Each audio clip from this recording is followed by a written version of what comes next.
আজকের mission Gariahat market থেকে মনের মতো একটা পর্দা খুঁজে বার করা। দুপুরের খাওয়া দাওয়া সেরে রেডি হয়ে নিচ্ছি গড়িয়াহাট মার্কেটে যাওয়ার উদ্দেশ্যে। কিছু শপিং করার প্ল্যান আছে, বিশেষ করে পর্দা দেখতে যাব। চলো তোমাদের সাথে কথা বলতে বলতে রেডি হয়ে নিই। আর বেরোনোর সময় ঘরের এই কাজ সেই কাজ, এই ছোট ছোট কাজগুলো করতে করতেই বেশ অনেকটা সময় চলে যায়। আজকের আবহাওয়াটাও বেশ ভালো। এই তো বেরিয়ে পড়েছি। গড়িয়াহাটে অনেক দিন পর যাচ্ছি, তাই একটু এক্সাইটেডও লাগছে। তোমরাও কিন্তু আমার সঙ্গে থেকো। আজকের মার্কেটটা কতটা তোমাদের দেখাতে পারি। অবশেষে গড়িয়াহাট পৌঁছে গেলাম। ঢুকে পড়লাম গড়িয়াহাট মার্কেটে। চারিদিকে কত রকমের দোকান আর ভিড়।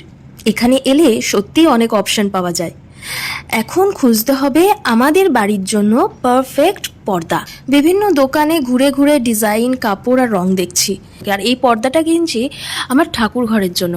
প্রায় সব দোকানেই খুব ভালো ভালো ডিজাইনের পর্দা, কালার অপশনও ভীষণ ভালো।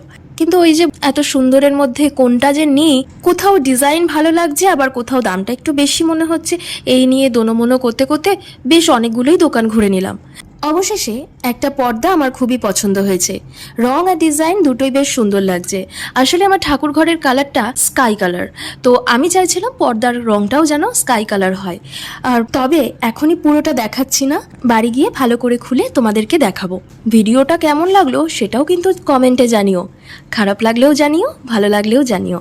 গড়িয়াহাট মার্কেটে তোমরা কারা কারা এসছো কমেন্টে জানিও। আর যারা আসোনি তারা ঝটপট চলে এসো আর মনের মতো জিনিস কিনে নিয়ে যাও। দাম কিন্তু ভীষণই সস্তা। এই মার্কেটের প্রায় সব জিনিস আমার পছন্দ হয়। মনে হয় যেন সব জিনিস এক এক করে কিনে আমি বাড়ি নিয়ে যাই, কিন্তু তা তো সম্ভব নয়। আজকের ব্লগটা এই পর্যন্তই। দেখা হচ্ছে আবার অন্য একটি ব্লগে। ততক্ষণ ভালো থাকুন, সুস্থ থাকুন আর আমার চ্যানেলের সঙ্গে থাকুন।